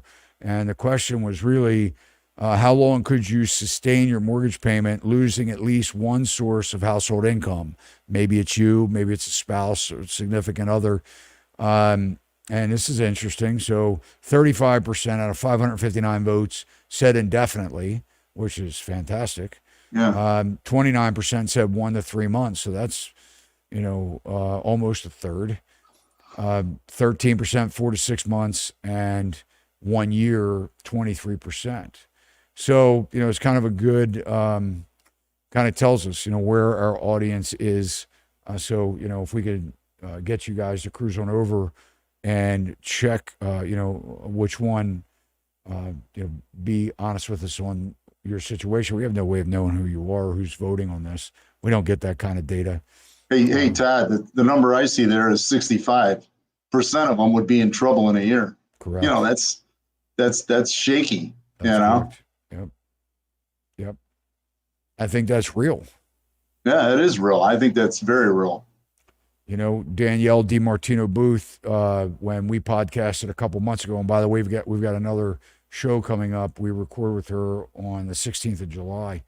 I'm packed on this one, man. I've got a whole list of questions to talk to her about, and she spent a lot of time. She went through the GFC with the Dallas Fed, Fisher, President awesome. Fisher. Yeah, she's great, and she's not afraid to tell it like it is. And anyway, she said, be prepared for one of a spouse or a significant other to lose a job. Get ready for it. Be prepared. And that it's coming. So anyway, we'll check back on that. If you guys could continue to vote on that, keep those votes coming, and see if that number changes. Anyway, explain what we got here, John. Yeah, I mean, FHFA, establishes Affordable Housing Committee. I mean, that's called inflation. Okay, so now we have a committee to stick their nose into trying to get more affordable housing to us, even though they don't get out of the way to let some of this correct itself, so we can have affordable housing. This is just inflation. And then the one on the right, the Janet Yellen one, I mean, what was the money? $100 million over the next 3 years to support the financing of affordable housing. Have they even talked about it? I mean, or is this just a throw it out there so that they look good? But John, you must be a bad guy. You don't want affordable housing. This isn't going to get you there. This is more inflation, more stuff to go up. They don't even know how to build affordable housing. What's that going to be? $500,000 homes? Yeah, you can't tell me they've even done, the work on this to figure out what they need. But, just keep coming up with committees and throw money at it so everything looks good on the outside. But in the end, that's not going to get you more affordable housing. A correction will. What we don't need is, in my opinion, is more subsidized housing. We need affordable housing. Right. Because subsidized housing is not affordable. Right. None of it is. Even the affordable stuff isn't. It's not affordable, No, right? none And of it. because what they do is they encourage developers or builders to build a certain percentage, and it ends up everyone else pays for it. Right. Yep, What that we will not need, help. Those will not help. what we need is to cut the red tape Right. and encourage developers like we did after World War II when the soldiers were coming home. What we needed then is what we need now. We need to cut the Right. red tape as fast as possible. Right. Regulations. Get rid We of need them. to cut the red tape, and we need to allow builders to encourage developers and builders to speed up the process to build houses that people can afford. They don't Right. need a 3,600, 4,000 square foot house that costs $1.2 million. They don't need that. Right. We need 3-bedroom, 2-bath houses, Right. 1,200, 1,400, 1,600 square foot houses where people can own a piece in a neighborhood, right? Have a fenced in yard, have a dog, lay down roots, afford to make their mortgage payment, have money left over. This is what we need to do. We need to take bulldozers to the inventory that these builders aren't going to be able to sell pretty soon. Right. That's We need to just coming. knock That's them coming. down. Yep. Right? We need to take those 4,000 and 5,000 square foot houses that they're building that are going to be sitting there and just make 2 houses that are, on the same lot. Right. And And the that's taxes what on these new constructions are 10, 12 grand. And Illinois is one of the top states for taxes and paying taxes, like New Jersey. That's up there too. But these houses are unaffordable. So let's build more multifamily housing and squash them into an apartment building. People don't want that. They want a home. Right. Yeah. They want a home. Free market. Bring it back. Let's take some more questions.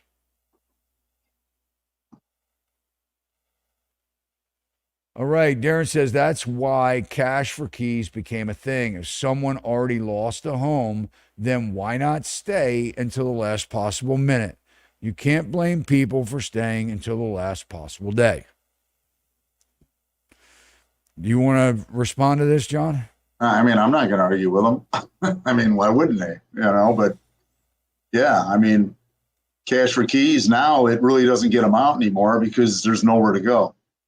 You used to get them out. I mean, when after the GFC and I was doing foreclosures in 08, 9, 10, 11, you could get them out fairly easy. Now it's almost impossible because there's just not enough there to make. Why get out for $7 grand? You need 20 to move because your rent's going to be 2,500, and then you need people to move you, and it's almost impossible to get them out.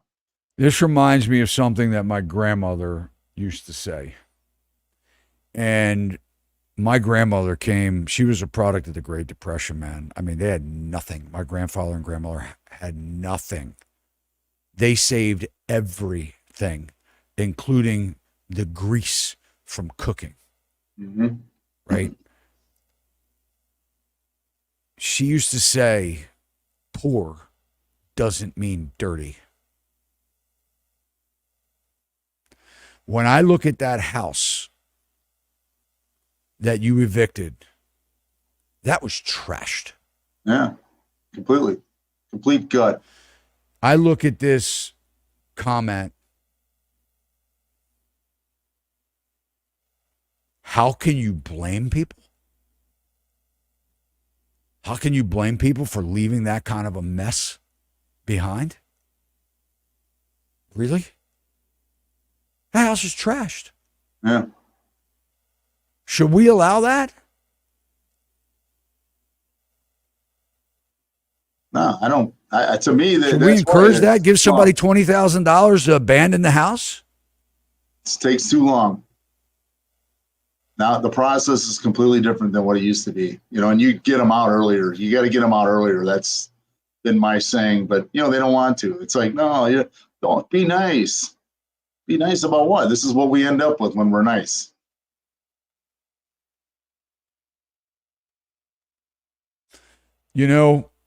municipalities have trash pickup.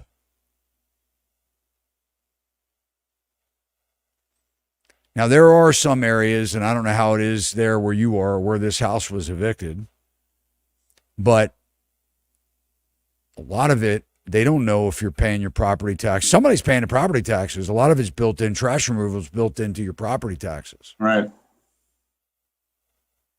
I mean, you can put the trash out. Yeah. There are some areas. I mean, we have them here in Maryland, Carroll County. You have to hire your own trash. It's not included in your tax bill. So you have to, well, yeah, I mean, you look at a lot of this and it's, I don't know. I think, And hey, Todd, what are we teaching people here, man? This is this is the whole problem. This is the societal issue that we're dealing with today because we're not teaching people properly. right. Totally agreed. And that house, $4,000 a year in taxes, what, 5 years? $20,000. Who's paying that? That's called inflation. Okay, the servicer's getting paid. Okay, because if the servicer wasn't, that would have been out of there a long time ago. But yeah, it's we allow so much more to just, oh, you can't, no sweat. I understand, give people a break. Hey, you know what? 6 months, we'll try this. But when you get to the point where it ain't happening, it's time to go. And let a new buyer who, is ready, excited, and able to buy their first home, let them take a swing at this place now. But we just keep these people. It's just dumb. It's just dumb at this point. And, and it's getting worse. And that's why this thing's a gigantic bubble that's going to blow like unbelievable, and everyone's, oh no, John, everyone's got equity, but they can't do anything with it. If they sell, where are they going? They can't afford anything, but now the taxes and the homeowner's insurance and all that stuff's catching up to them now. I mean, I said earlier in the show, I've had 3 clients go, hey, I just want to pay off some bills, pay off my car, and just sell this place and get out of here, It's just, I'm telling you, and, luckily they're not getting out clean, but, a lot of them are sitting there going, what am I going to do? All right, well, I'll get another loan. I'll get an equity loan to pay off the car, and that'll lower my payments $100 a month, I don't know.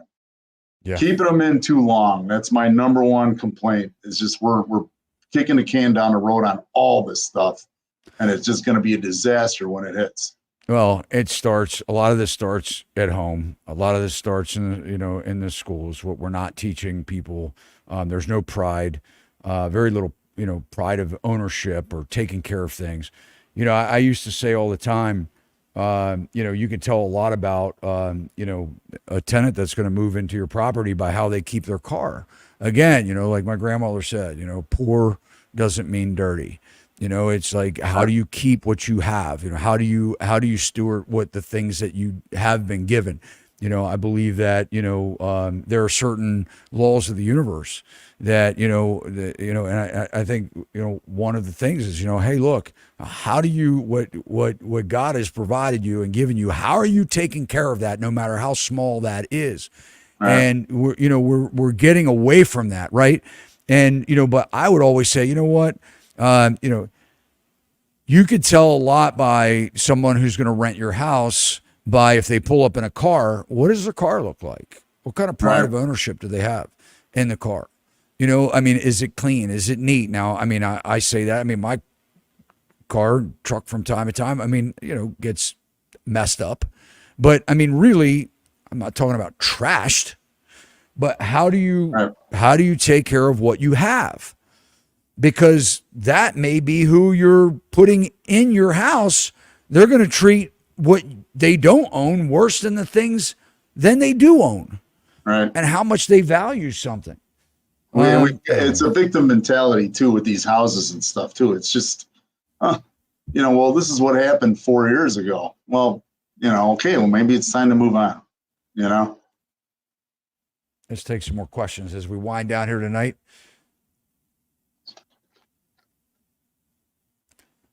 Are these bank-owned homes included in with corporate-owned, somewhat inflating those figures?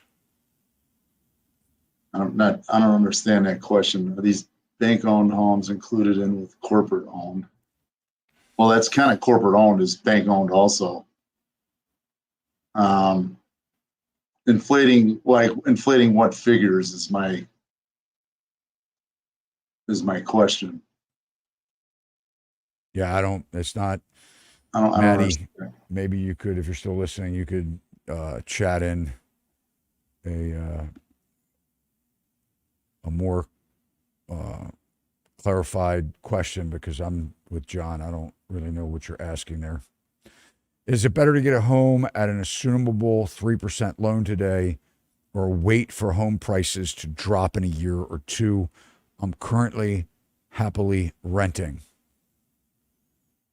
John, you want to talk about Well, I that? think if you can get the house at the assumable 3% loan, that's great. That's awesome. As long as you're not getting hit on the equity on what you got to pay them to get it, If it's a great deal, great. Again, it just comes down to what I said earlier. What's your situation? Wait for home prices to drop, that's a stretch. I wouldn't. You got to be ready. You're saying, I'm reading there, you're currently happily renting. Maybe you stay renting for a while. If that's comfortable and it's good. I mean, what's your big goal to get this house? Some people actually attack this like, man, I found this 3% assumable loan. Like, that's the goal. Is that the goal, to have the 3% assumable loan, or was it to have a house for your family? It's just some of the logic out there sometimes is a little bit. I'm not saying that Daily Smelly is doing that, but if you can get the 3% loan, great. If it's a good deal, you get hit on the equity, you got to buy out of it. But I'm waiting for homes prices to drop. I wouldn't do that, because like we've been talking all night. It's just this thing's inflated, and they're keeping it inflated For a period of time. Yeah, That's right. I'd say they've been doing quite the job. I think that they keeping it inflated may be a short cycle here. I think that certain things are unsustainable, and eventually you're going to get to a point to where the roofs are falling in these houses, and quite obvious that they're just going to be abandoned at that point. But and you're right, John. I mean, the thing here is.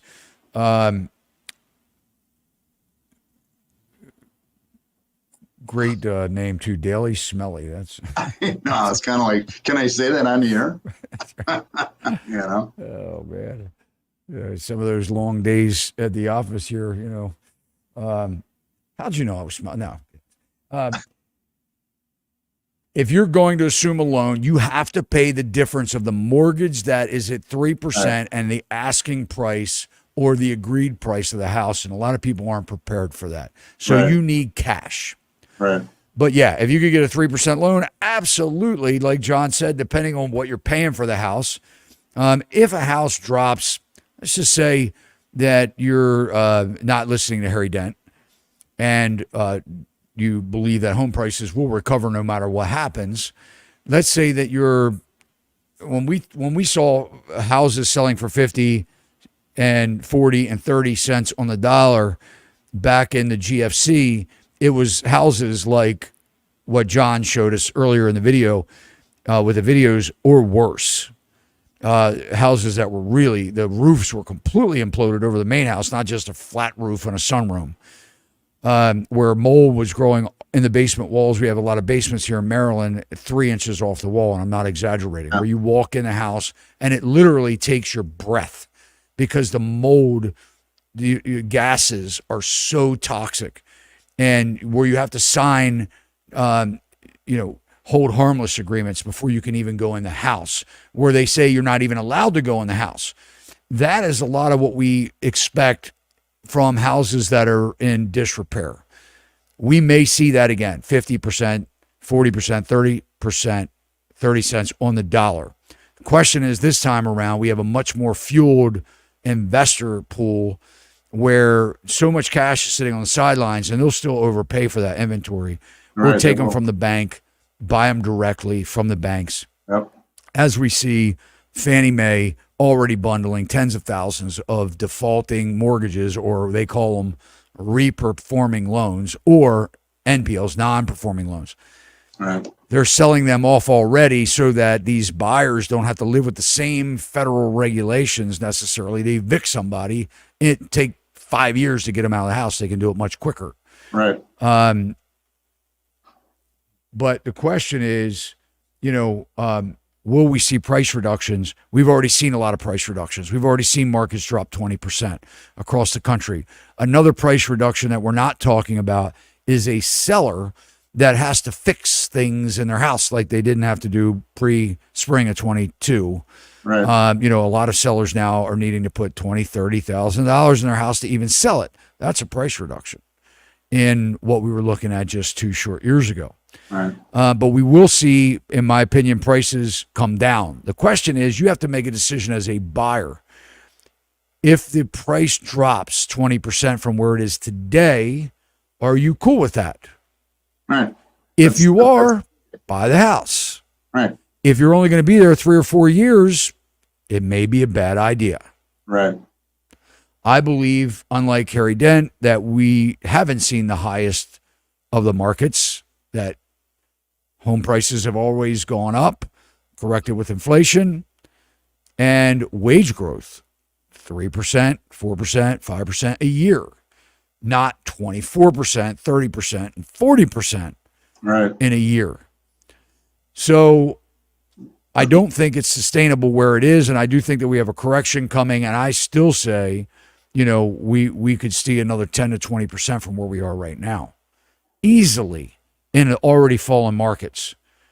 On Todd, you got to remember too, the GFC, and I don't, the crash in '08, it started in the speculative areas, South. It wasn't, and there's areas like I want to say like Pittsburgh, I think was like didn't really get hit, through the whole thing because it never got crazy. But these fires all started down south, and that's what's happening now. And it's just a slow lag to get it for the thing to start getting momentum, and we're not there yet. We're there, we're starting, but it's, we're not there yet. New homes started in Maryland in 2005. We started seeing price reductions in 2005 in new construction because the builders had to sell. The difference between existing homeowners at 3% mortgages and a builder with 400 available lots in a subdivision in a crashing market, the builder has to sell, the existing homeowner doesn't. Right. Especially when the existing homeowner, when they sell, it means that they buy a lesser house for more money. Yep. Bad idea. That's one of the reasons why we're not seeing existing home sales. That's dumb. Why do I want to give up my 3% mortgage or my house with no mortgage? And I paid $200,000 for it. Yeah, I could get $800,000 for it today, but I got to spend $1.2 million to get what I have. Right. And if I'm buying it, after I sell mine. The boomers are staying in their homes too. I've got 3 people in my family that are north of 78 years old that all have homes that are single family that require work, paint, lawn, and they're not moving because they're happy where they're at, and that's another load of inventory that's not even coming out, All right, let's take a couple more questions. You're right, John. I'm seeing it too. And what they're doing is they're moving their family in. They're saying to their kids, they're like, you know what, you're going to get this house anyway when I die. Yep. And, so here's the deal. We're, mom and I, we only need a little, 800 square feet. Maybe we don't even need a kitchen. Maybe we can just eat dinner with you guys. You can have our house. We're going to build out the garage. We're going to build out the basement. We're going to make it to where we can live in it and you can live in it too because you're going to get it anyway. And you're never going to be able to get a house for what we have. And the kids are going, great idea. We're seeing it more and more and more, right? Or what's happening is mom and dad sell their condo that they're living in and they use their money to buy their kids a house. Yep. Because they're going to get it anyway. Yep. And then they do the same thing. They just build out an area where they're going to live. And the kids are totally cool. They're like, hey, mom and dad are going to buy this house for us. Yeah, man, it's really nice. Yep. And we can pick where it is. Mm-hmm. It can be next to work. Yep. How are you going to compete with that? All right, man. We got a caller on here. Hey, Mark. Hey, how you doing? Good, Yeah, buddy. I How are you? enjoy watching your show, and I follow you, and you make a lot of sense. I have a question here. Like you said, um, the parents buying selling their condo, and putting the money down for the kids and building them a house. That seems to be really, really popular today. It's almost like a totally Definitely. norm thing because the kids, the younger people, they just can't save up enough money for the down payments, and so the parents end up having to. They're actually the ones that put all the down payment money in Yeah. for the money, and that's what we're having. But I noticed one thing that I've noticed too. When the people are buying these homes, they're more. It takes two incomes or three, whatever they got, and they qualify, and they barely can get in. They qualify, but after they get in, like you were talking about, they buy these older homes, and then all of a sudden, a year or two later, the air conditioner goes out, the water heater goes out, the everything starts breaking on an older home, 20 years old, you Mhm. know, and then they don't have the money to repair them. So now they're sitting there um, with, the house is going downhill because a house requires maintenance. Anybody tells you buy a house it doesn't require maintenance, they're crazy. It's always, I call it a money pit. No matter what, A you great got movie, by the way. Most of them are. If yeah. you wanna laugh, that Tom Hanks movie, man, I tell Yeah, you that what. Oh my was funny. gosh. That was, but no, I live in Nevada. I moved from Colorado several years ago, mainly because one is I really like the tax structure here. I took a while to get used to the heat in the desert, but the fact that that makes a big difference when you don't have to pay state income tax on your wages and any investment income, personal investment income you make. That makes a big difference. Plus, at the time when I moved here, property prices were cheaper. They're still way cheaper than compared to California and stuff. So people are moving here, and it just seems like it's easier to live here because, well, like in Maryland, you got 4 seasons of weather. You got the winter, and everything. We don't fight that so much here. We don't have those. A We don't lot of like it much here either. At least I yeah, don't. yeah, they got and they, and then a lot of people are hurting too because the high cost of insurance for houses along a lot of the country are going up because and taxes because one reason climate change, and you're seeing massive communities around throughout the United States through several states get wiped out. Houses get completely wiped out. Towns, everything, business. Same with like Florida, and stuff, and there, you know, just wipes everything out. Insurance companies pull out; they don't want to pay. So I think what we have to do is educate the people better to say, look, let's have common sense. If you don't have common sense, you're kind of screwed up in life because you're not.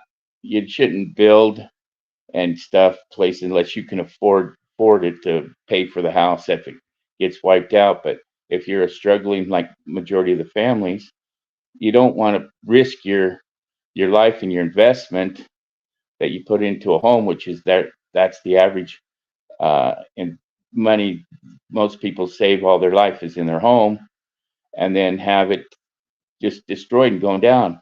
And then, of course, we got inflation, like you guys were talking about. They took the housing business, I've noticed, over the last few years, and they treated it like the stock market. Used to be like you could say, okay, you'd go up, your home would go up 2 or 3% a year. Maybe in 10 years, it might double. But they took it for a while, and man, within 1 or 2 years, homes almost doubled in price, just like the stock market does. This is a So stack. you can't do that to people.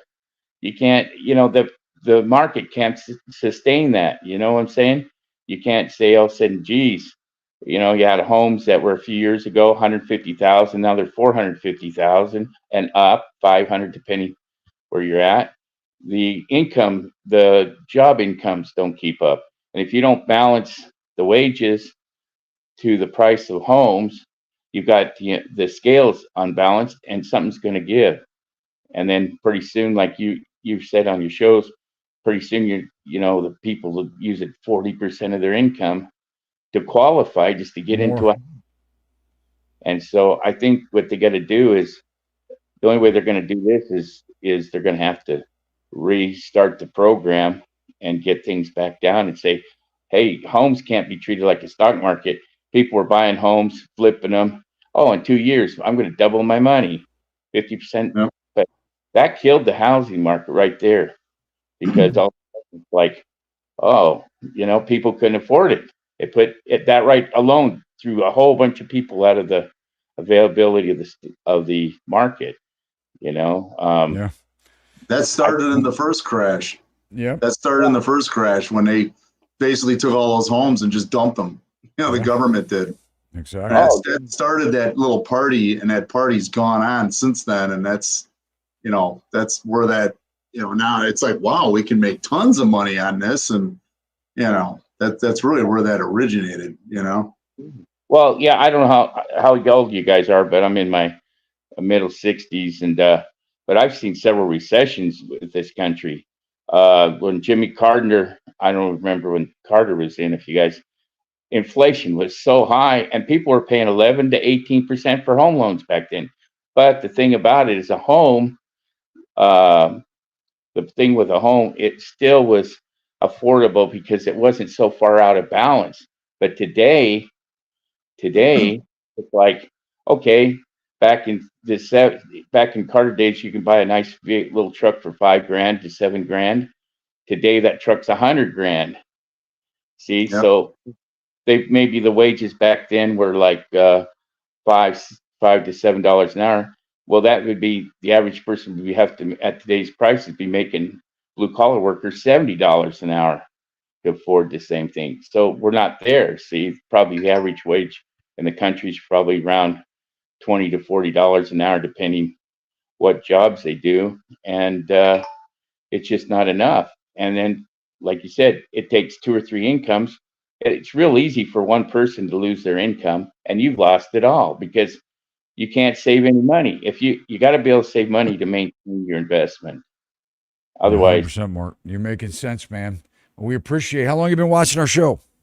oh, I've been watching it quite a long time. I just watched it, and sometimes I'd follow on it, but I noticed, like I tell people that what you need to do is you need at least a year of, used to be 6 months. They say if you have 6 months in reserve at the prices today, because you need 2 incomes, you need a year's worth of income put away for emergency savings. Otherwise, because the economy is so up and down, now we've got all these high tech boom that's going through downturn, and these people are losing their $100,000 to $200,000 a year jobs, and that's what pulled us out of the last recession for a while. Everybody was getting these good paying jobs and everything, and so they got to remember.